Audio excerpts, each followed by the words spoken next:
Welcome back to another episode of the Thought Leaders Business Lab. I'm super excited to be back with you today with a good friend of mine, Louise Bedford, who is a best-selling author of 5 books on the share market. She's a behavioral finance expert and has degrees in psychology and business.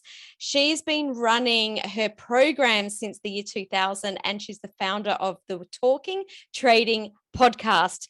And just all around amazing person. I'm really looking forward to chatting to you today, Louise. Welcome to the show.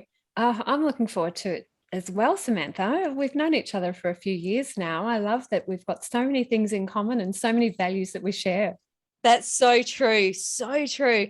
And I'm glad that we're finally recording this after, I think, probably the longest plan for a podcast episode ever. Why don't you start off by sharing a little bit about your background and how you came to be doing what you do? Because I think that'd be a really great place to start. Sure. So I kicked off in the corporate career. I loved my job. I know a lot of people don't enjoy their jobs, but I loved climbing the corporate ladder. I loved all of the things that I'd learned at uni. I was able to apply. I had a fantastic team, and it was a national team and even some international people too. So I got to travel to Canada and the US, travel all around Australia, looking after my people. I loved that nurturing side. Mm-hmm. And unfortunately for me, I had a health issue. So I have only actually worked a real job for 6 years of my life. Oh, wow. I didn't realize that. Yes. So everything else after that, it was sort of like a complete ablation from one life to another, because I had a difficulty with my hands, and within a couple of weeks I was unable to use my hands or my arms.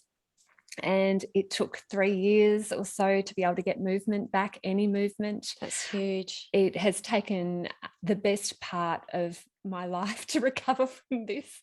So Wow. I do feel though, sometimes the things that happen to us that are difficulties, they sometimes create the best memories and create the biggest opportunities. And I really wouldn't be doing what I'm doing now if it hadn't have been for those early experiences. It's so wonderful to be able to see.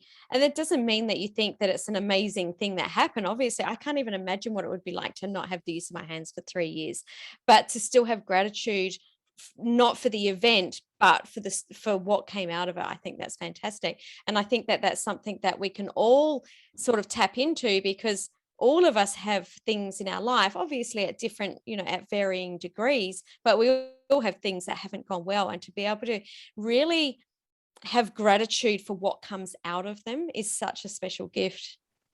I think also that it's okay to feel really black, because Mm-hmm. there's so much information about gratitude. We're told to Mm-hmm. list, especially in the pandemic, list Mm-hmm. 3 things every day, keep a gratitude journal, talk about it with your kids. But it actually negates the fact that for some of us, while we're in the thick of it, we have to feel what we need to feel. We have to feel those black feelings. We have to say it's okay to sit in sewage and to feel like you cannot breathe. That is more human and more understood by most people who have had some bout with depression in terms of empathy for others. A lot of people who haven't had a difficulty, they really just go, well, what's your problem? Just snap out of it. I'm really hoping with the pandemic, where a lot of us have been locked in for extended periods of time, that will increase our empathy and make us realize that people with disabilities, people with life hardships, perhaps it will give us an inkling into what they're going through. Such a good point. I love that so much. So how did you start off trading? Because that's your story of corporate and what happened. How did you transition into trading? Because that's kind of where you started from this new transition, right? That's exactly right. I was trading before my arms decided not to move. Mm-hmm. And I never really took it very seriously to begin with. Mm-hmm. I kept on adding money from my from my pay packet to my trading account, because my trading account was going down and down, and it really did. It was really quite appalling to begin with. But when things really started to dawn on me that I might not be able to work a job again, I might not be able to have the freedom that I think a lot of us crave because my body was starting to pack up, trading suddenly took over. I decided to become more professional. I wrote a trading plan. I started associating with the right people. I started explaining it to others because I think if we teach it, it actually helps us clarify our thoughts. So with the other people that I hung around with in the hydrotherapy pool to get movement back into my arms, I started saying, you know, hey, this is what I'm doing. And it's an intellectual thrill, but it's also a way to get off the pension and to rise above, to escape the boundaries of our broken bodies. And I think all of that has fed into what I do today, which is to teach other people how to trade effectively so that they can have choices and the freedom that they're looking for so that they can have the lifestyle that they want. So good. I love that you mentioned that you taught other people, because my background is dance, as many people know. And I used to ask my students if they couldn't understand a series of movements or they were struggling with it in class. I always used to tell them to go home and teach it to their mum or their dad. And they used to think it was hilarious. And the mums would be like, why are you doing that? And I was saying, just because by them having to explain it to you helps them to grasp the concept a lot better. It always worked. So it's a really great way to learn something, is to teach someone else. I love that you said that. And actually, when I wrote my first book, way back last century. Stop it. Just don't. I remember my editor telling me, she said, this is a very risky time for you because your trading could go one of two ways. When people write a book, either their ego gets so big that they think they know it all and their trading goes to the crapper, or they realize what they don't know because all of a sudden they're in a bigger swimming pool, you know, they're in the ocean instead of a little puddle, and it makes them a little bit wary because heck, you know, this is a very big thing to be doing, and I really need to perfect my skills because I need to be able to explain it well. It can go one of two ways. So I like that too with the dancing. I like the fact that when we're teaching, we have to have a layer of structure in place. We can't be all over the place. We have to be focused, and it has to progress from step to step. Otherwise, you can't convey those facts. Love it. Now, what I really like about this topic of trading is I think that having multiple streams of income is an absolute necessity. And it's something that I've certainly had my whole life. However, I don't trade. I'm afraid of it because I don't understand it. But I'd love you to share, for people that are in business, what your I guess take or perception is of adding this type of income stream to their business. Like, how does that help them, and why is it so important? Yeah, that's great. Look, I think because your people are generally business owners, they've already got a step going in the right direction. Because as business owners, we know that, you know, we can't just take home paper for free, and we have to take responsibility, and the buck stops with us, and it's up to us to future plan and to have the vision. All of those aspects are what creates a good trader. So good traders are self-reliant, they're independent, they know when to seek out a mentor. So really those principles will carry you far. And we need to break this down to its basic building blocks. So the key here is a trading plan. Now, business plans are one thing. For sure, we're all guided by our business plans in business. The same goes with trading. So a trading plan has to encourage you to put everything down on paper in advance so that you're not making a decision on the spur of the moment, that there's nothing in the market that will shock you, that there's no area that will creates that tension and that confusion in that spur of the moment, because I do think that our IQs drop by 10 points under pressure. Absolutely. I think it's probably even more. That's it. Completely. So to be able to have a trading plan, and I've got a trading plan template that people can get for free so that you can cover all of the areas that are important as a trader so that you can pre-consider these ideas.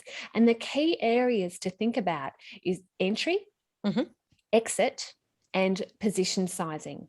So when to get in, when to get out, and how much money to place into each position. They are the key concepts. So if we can just break it down to its basic building blocks, I think it can be a simpler way to go about trading. Otherwise, it's a big swirling mess and nobody would get involved because it sounds terrifying. Well, it does to me anyway, but I'm sure we'll sort that out in here.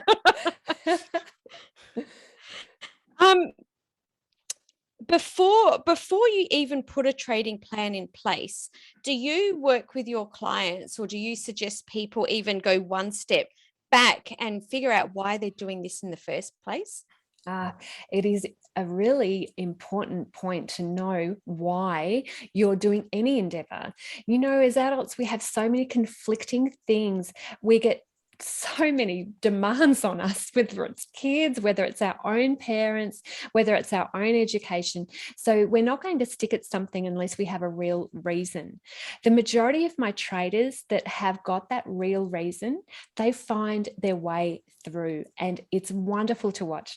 One of the people that I've just adored seeing trade is a lady whose husband left her when she was 8 months pregnant. Oh, I know. And he wanted the baby. It wasn't like it was a complete surprise. Dun, dun, dun. In their 40s. Okay. So really now time's ticking on. And she trades because she just knows that she wants to show that she can do it. He doesn't pull her strings anymore. She's paying for private school for their child who's now, you know, in primary school. And I love that because even though technically it's not a positive, it's not like a carrot, is it? It's more like, you know, I'm going to show you type of motivation. I love that because sometimes those core tribal emotions, those really caveman types of those parts of us, they can be really powerful in driving us. So if you're trading because you don't want to say yes to your boss all the time, you don't want to weekend work, you don't want to take on the hours of that corporate career, you want to have choices, you want to have freedom, you want to spend time with your family, you want to travel. All of those reasons are the reasons that the top traders use to motivate themselves. I think it's really important to acknowledge that all of us have different motivators. I heard one day, and this was like years and years ago, that we shouldn't have motivators that are outside of us, that it should be internal. And at the time, it didn't really resonate with me because everything that I was doing at that time, and we all have different motivators at different times of our life. And I actually posted about this on social media just last week, actually. At that particular time, my motivator was my children. I wanted to make sure that they were at their private schools that we chose. I wanted to make sure that we were going overseas every year. And it's no one else's business what our personal motivators are and whether people think that that fits within their values, because it actually doesn't matter. So I think it's fabulous that she's found those motivators that work for her, and it really doesn't matter what anyone else thinks. Yeah, I completely agree. I don't think that advice you were given was a positive for you. I think also it comes down to internal and external locus of control. So internal locus of control is where we take responsibility for our own actions, and external is where we blame external reasons. So at different times, different components of these are useful. For example, if you've had a business that hasn't worked out, if you have an external locus of control and you blame your business partner, you blame the environment, you blame anybody, your mom once locked you in the room when you were 5 years old, poor you, you know. Yeah. You won't learn from your experiences. That internal locus of control really is important, because we need to take responsibility for our actions and to say, what can we do to change? So there are things you can control, there are things you can't control. But internal locus of control allows us to work out the things we can control. And I think that is really of value, whether you're looking to be a good trader or whether you're looking to excel in business. Let's talk a little bit about your business, because you have been in business for a really long time, and you have a business partner that you've been in business with for more than 20 years, I believe. Yes. How did you meet him, and what inspired you to take on a business partner? Because this is a question I get a lot. Should I have a business partner, or should I go it alone and bring other people in different capacities? Yes. Well, it was a little bit of a stumble across each other situation. Uh-huh. When my arms weren't moving, but I'd managed to have some level of public profile in the share market. It wasn't like now where I'm a household name with the share market. Back then, I was still establishing myself. I did a little warm-up act. I did like a 10-minute presentation before Chris Tate, my future business partner, hopped on stage and did the 1 hour act. The warm-up act. I was trick. the warm-up act. And that particular unfortunate evening, nothing worked. The door was locked when we got there. There were 400 people queuing up outside. We couldn't even get in. We couldn't find the light switch. Oh, no. Then the data projector didn't work, and we had to use one of those very old-fashioned projectors. We put a laptop underneath that projector so it projected it up onto the screen. Oh, my goodness. It was incredible. So because I was presenting with the world famous Christopher Tate, and I'd never met him before, and I was clearly daunted, I sprang into ridiculous management mode, and I said, you find an electrician, you find a locksmith. And right, all I remember is Chris sitting back on a chair with his arms crossed. Then he put his arms behind his head and he just laughed at me because he thought it was hilarious seeing this little thing boss everybody around. So I think that set the tone for our friendship and our ultimate business partnership. We hung out with each other because we were bored. There's not much to do as a full-time trader. Okay. We earn money, but then you don't have the hours that a corporate job would have you. Yeah. So in the end, we just caught up with each other every second day, and we said, what can we do together? Because, hey, we enjoy each other's company. So it's friendship first, business second, and then a lot of, territory wars as we were settling in. It wasn't all very smooth. And an area that I thought was brilliant, we've got a wonderful accountant, and he recognized what was happening with us with these territory wars. And he said, the two of you at the moment, if you were a Venn diagram, you would have complete overlap. What you need to do is have the tiniest little bit of overlap so that you can admire what the other person's doing, but you're not overlapping so much that you're both replicating. I think that was brilliant information. So after that, that's when we started up our mentor program. And I mean, that's been running, this is our 22nd year, this coming Congratulations. year. Running that's the mentor awesome. program. We decided to divide and conquer in terms of the topics that we wrote about, that we presented about. And it didn't matter that we were such different people, because we brought such different strengths to the table. How did you wiggle into that position? Because from an ego perspective, and I don't mean that in a bad way, but obviously we're humans and we do have an ego and we need that to keep us safe. How did you sort of wiggle those circles back? And I'm referring to the Venn diagram there, because there would be lots of things that you knew that Chris did, and likewise him with you. How did you figure out which part that you both took? Oh, there's a lot of trial and error. There's no doubt.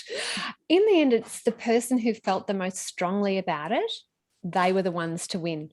So we backed down on a lot. Like, I don't look after the FX market, apart from the fact it doesn't actually interest me. That's something I'm very, very happy to leave to him. go for it. And so because I've been able to palm off some things that I don't like, some of the things that I do like, we have had to have a little bit of a negotiation to work out who does what. But whoever really feels the most powerfully about it is generally the one who gets it. Yeah, I really like that. And I just want to dive in just even a little bit further. Do you think that your personalities were right to do that right from the start, or was that something that you had to discover? And I think I asked this. I'll give you the context of why I'm asking. That might be helpful. I've done business projects with lots of people, and there is that really, really like the overlap is almost two circles on top of each other, and it gets very difficult. Whilst Tim Hyde and I are not in business fully like you and Chris are, Tim and I find it very easy for me to go, oh, Tim, that's your zone of genius. You just do that. And his ego doesn't sort of take over on the other side as well. Because he'll go, oh, Sam, that's totally your field. And we are both very comfortable in ourselves to be able to do that. And I've found that there's a lot of people that I've worked with that aren't comfortable enough in themselves. So I'm kind of wondering, was that something that you discovered with him before, or is it something that you worked through? I think it did help having a friendship first. One of the aspects, though, that I think is really important is that not just to worship the person's strengths, but also to hold their vulnerabilities. So one of the examples perhaps that I can provide, it's again, I'm not giving you a positive example here. I'm thinking, no, this is great, because do you know why this is so good? Is because it's real life. Yeah. We have got an association with a broker. And this particular broker we've known for 15 years. And for the first 5, maybe 10 years of this relationship, this broker always considered Chris to be the senior partner. Always. Drove me crazy. Oh, and I can Chris imagine. Oh my goodness me. I'm getting it really, really loud and clear.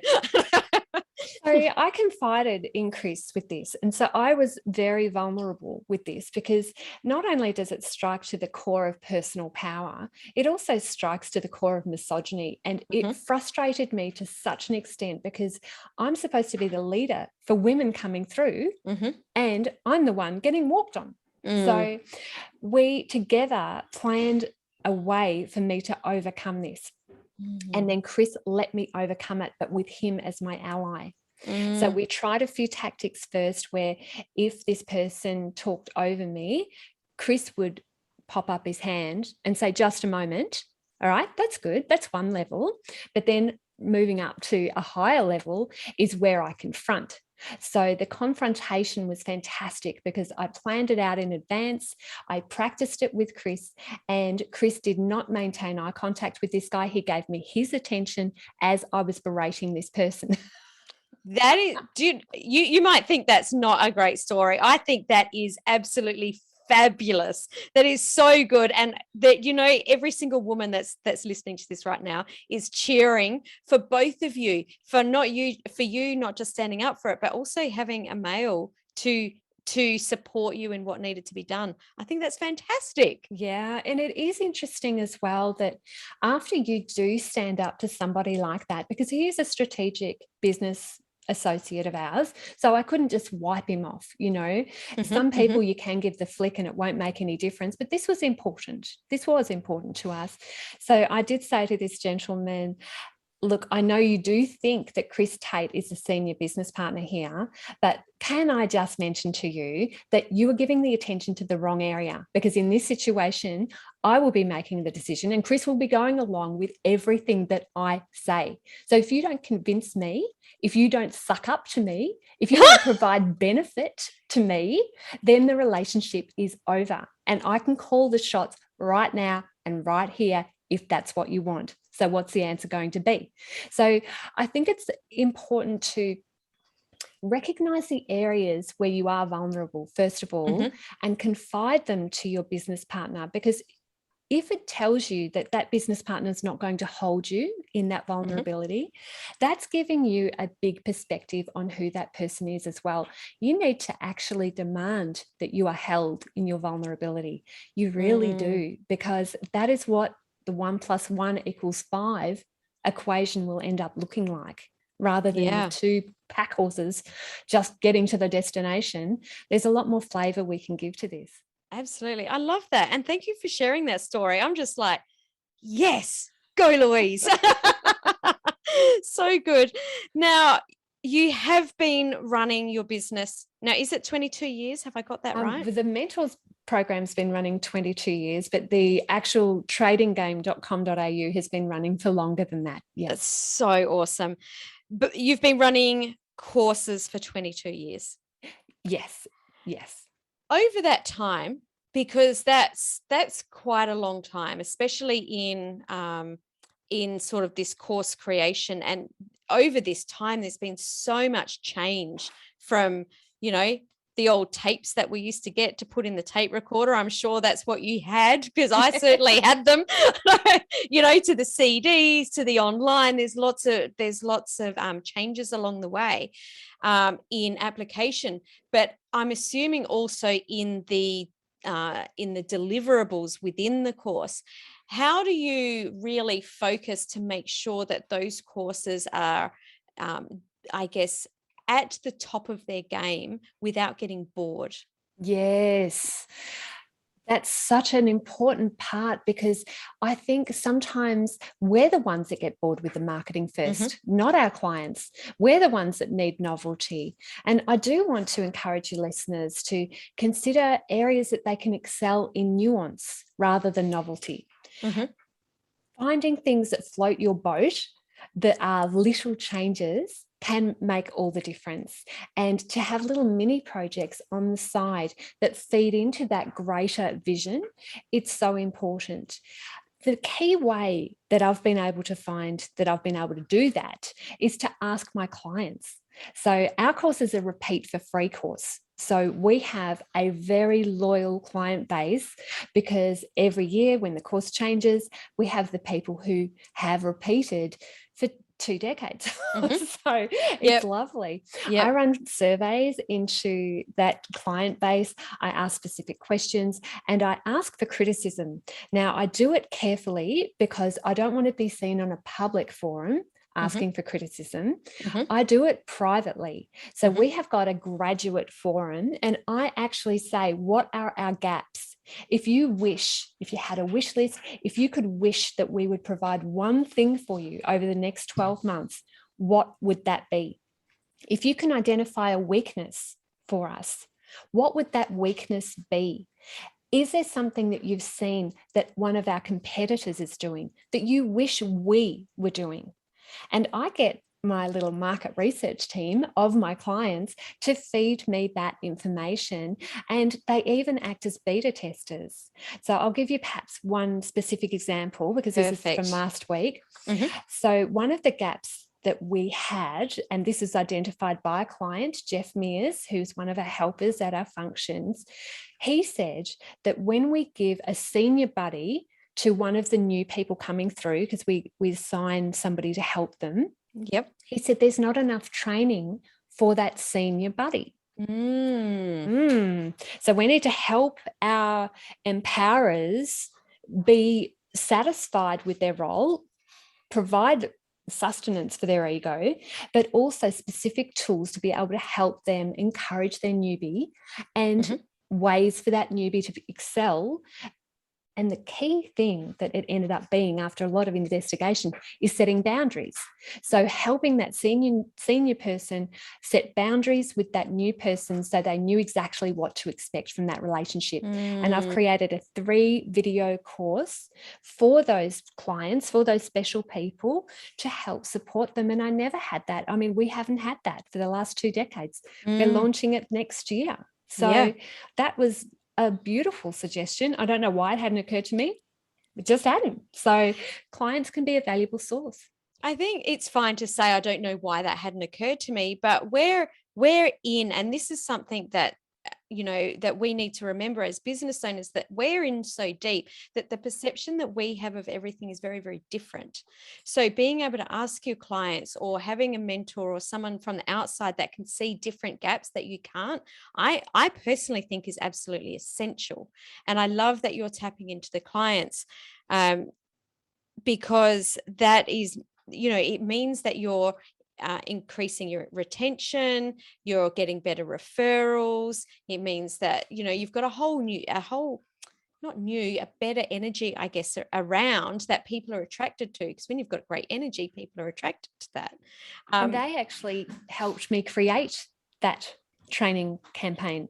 So we had our key people involved, and I think everybody likes that, because you get a little bit of a kick out of something new. And especially as well with some of the people that were involved, they brought things to the table that we never would have considered at all. And what I love is what you said, that the nuance versus, what did you say? Nuance versus novelty. Novelty. I think that this is a really important piece as well, because I see a lot of people starting something, it hasn't quite worked, and it's like they drop the whole thing and start something new, rather than realizing, okay, well, I've already got the framework here.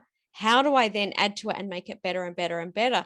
And then completely on another level, it could be really boring doing the same thing day in, day out for 22 years. That's it. So it's really ticking all boxes there. Love that. Now, in business, to have a business the size that you do, I believe that relationships are almost the foundation of everything else that happens. I know that relationships are also very important to you, and you created the Happiness Project recently. I'd love you to share about this, because I think that there's some real gold in here. Yeah. This is actually based on the work of Gretchen Rubin, who wrote the book called The Happiness Project, where each month she did a specific thing. Maybe it's a theme, maybe it's around family one month. And I think that was a great way to go, because it focused in on something she could control. So that internal locus of control. One of the things that I did, which I really think this has just brought me so much happiness. So few people are going to do this though, admittedly, is I wrote a card a day for a year. So first of all, the first 3 months were easy. I went through my past contacts and I wrote thank yous, and it was appreciation, it was encouragement, it was thank you for the role you've had in my life, loads of gratitude. And after the first 3 months, I ran out of people. It's surprising how easy it is to exhaust our words with that and our contacts. The most amazing thing happened. I went right back into my past. I found the first lady that ever gave me a job. I found people that had influenced me who were authors who I'd never written to before. I wrote to every single person who helped me in a shop with outstanding service. Wow. And I have to say, it has rewarded me. I mean, that was a few years ago now. It has rewarded me time and time again. I'm still a big card writer. I write a lot to my clients that do something special. I have an unsung hero segment on my podcast at talkingtrading.com.au, where I'll identify somebody who has actually great personal qualities or is achieving wonderfully, or even that overcame some difficulty. I'll talk about the unsung hero in our business at that stage. But I've got to say, this card writing thing totally got me. I have got friends now based on that experience that I never would have had before. I tracked down people from my past. There's no way I would have even thought of tracking them down without that beautiful project to inspire me. I was sent photos of me. I had my own business when I was at uni. The lady that gave me that job, she sent me photos of me at the age of 19. Oh my gosh, it was incredible. We were in the local paper, personnel agency. I had forgotten all about that. It was Wow. amazing. So just that walk down memory lane was priceless. I think it energized me. I know it energized the people I sent cards to. And if you're going to do it, Samantha, I think you'd love it. Well, we did have a little chat about this before we started recording, because this has actually been on my radar for a couple of years.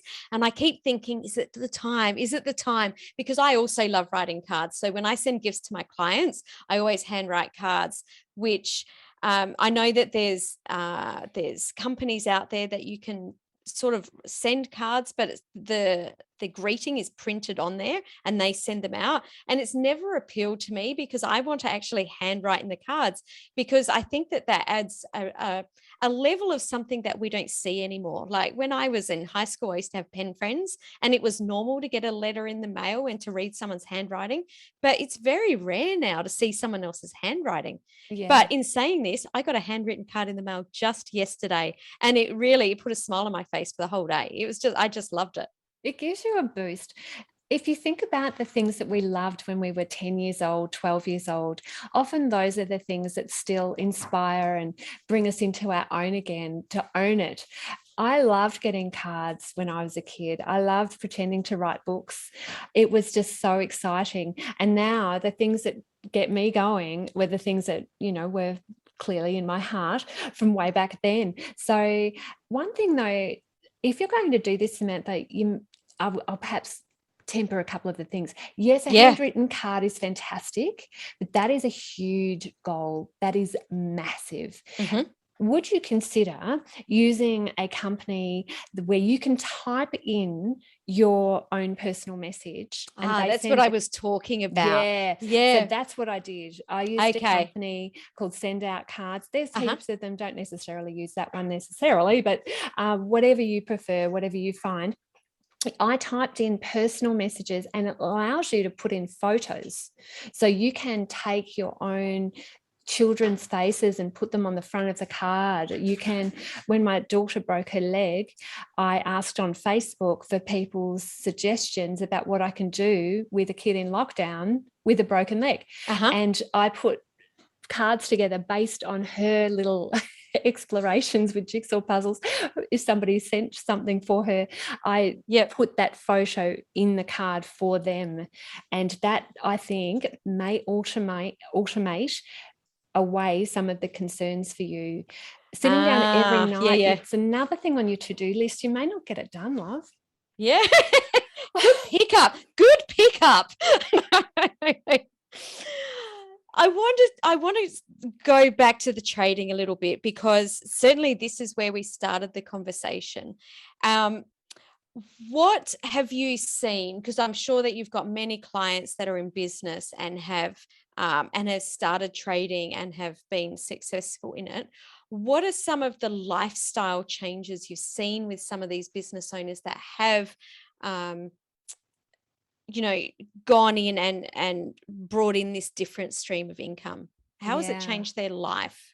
This is my hot button. This is the thing that keeps me going when I don't want to go on from a business perspective, is thinking about the changes in people's lives. I'll tell you a little story about my little boy. When he was 7, so he's 18 now. So when he was little. Yes. He said to me over dinner something that I just cherished, and maybe it'll give you an idea about why this is so big for me. Back then, I'd booked out the mentor program, and it had all happened in a big rush. An hour and a half, bookings were closed, and my husband and I were so excited. And I said to my little guy, I said, why is it that you think mum and dad are so excited about booking out the mentor program? It's hard for me to actually express this one without tears coming to my eyes. And he said, you're so excited because now the children of those people will be able to have the things that I have. Oh, wow. And I said, what are those things? And he said, I've got both parents at home looking after me. We get to go on holidays wherever we want, and I get to go to the school that I want to go to.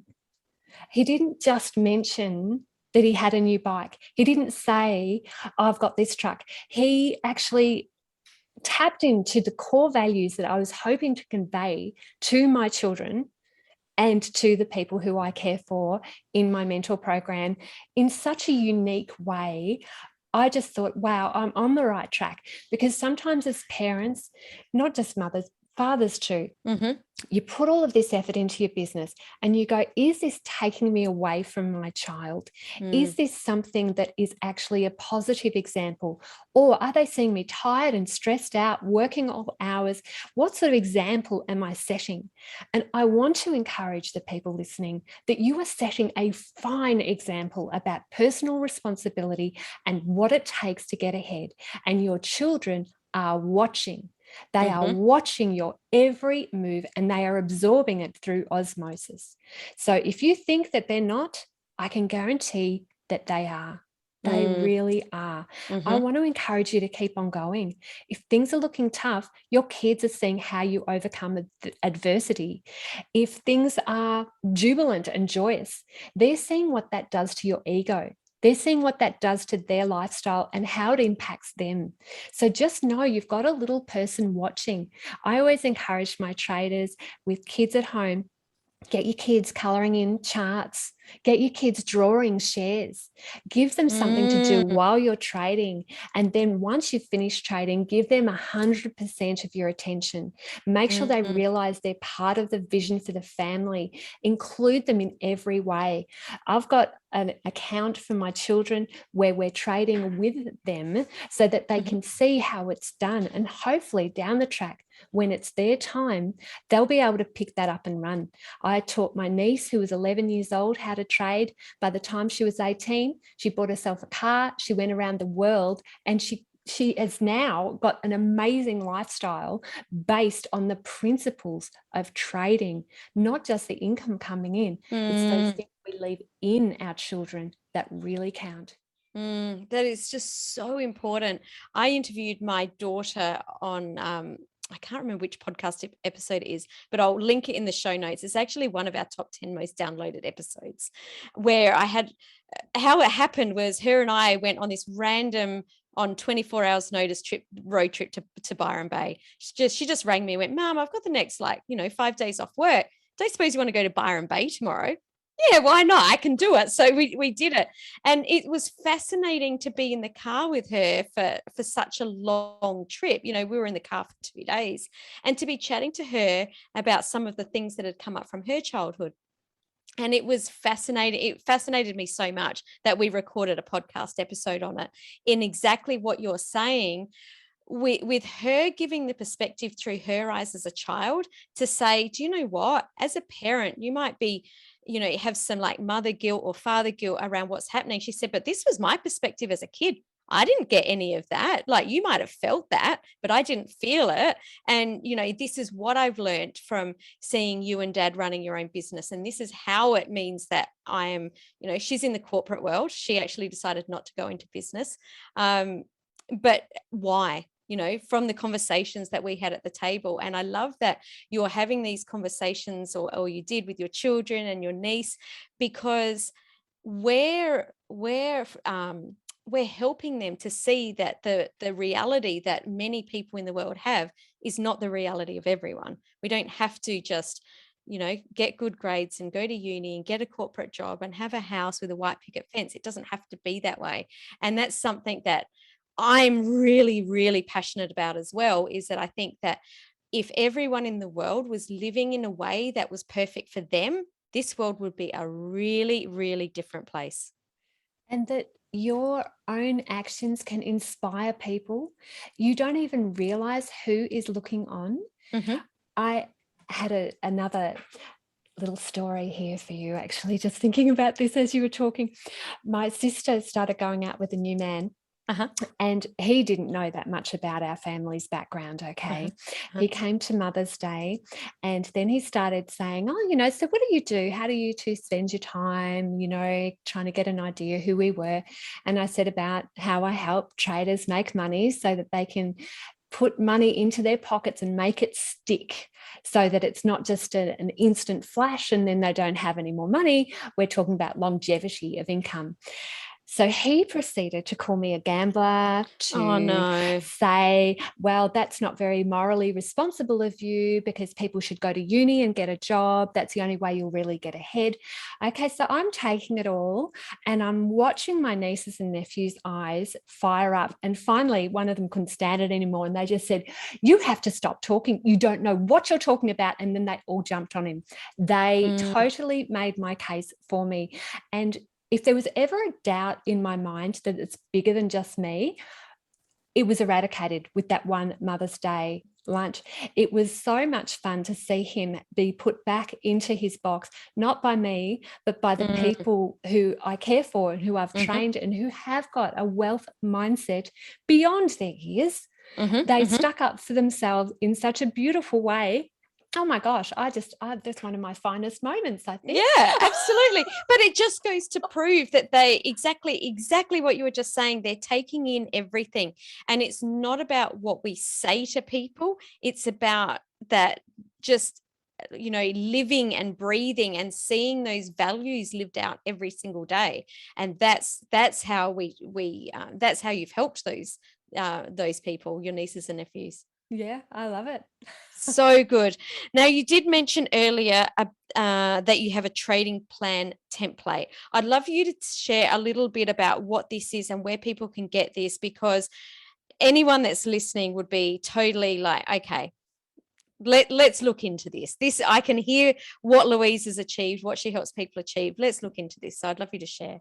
Fantastic. Well, look, if you're looking to encourage yourself in terms of how you can achieve, it can be an incredible life for you if you include trading alongside.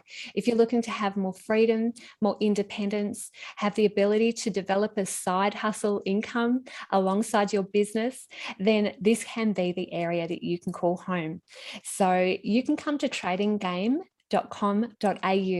and download my free trading plan template. That will cover all of the areas you need to know about in the share market to help you get going professionally. And you'll also get, in that same registration on tradinggame.com.au, you'll get my 5-part e-course called Trading Made Simple. It's an ideal way to start. It'll give you the core concepts about how to trade effectively, and it will get you going professionally and quickly and with a minimum of fuss. This time next year, you could be an exceptional trader. It is within your reach, and it's probably easier than you think. Love it. Well, we know who's going to be the first person from this episode to go download that, because I think I've just said, I don't know how many times, it's time. It's time to look into it. So I will definitely be going and grabbing a copy of that, Louise. Thank you so much for coming onto the show, for sharing all of your wisdom, all of your stories. It's been an absolute pleasure. And I look forward to seeing where you end up in the next 10 or 20 years and the nuances in your course going into the future. Fantastic. And Samantha, I've got a lot of my clients listening to your show as well. Can you tell me where people who are not familiar with your podcast can find you and how you can help them? Absolutely. So the way that I help my clients is by helping established experts, coaches, course creators to leverage their knowledge and to turn that into money. So really, I love that our values are so aligned, that we really want people to live their life by design. That's my absolute goal, is having people that are happy and healthy and doing what it is that they do. So my podcast is Thought Leaders Business Lab, and you can find me at samanthariley.global/podcast. Fantastic. Lovely chatting with you today, Samantha. Thanks so much, Louise. Ciao.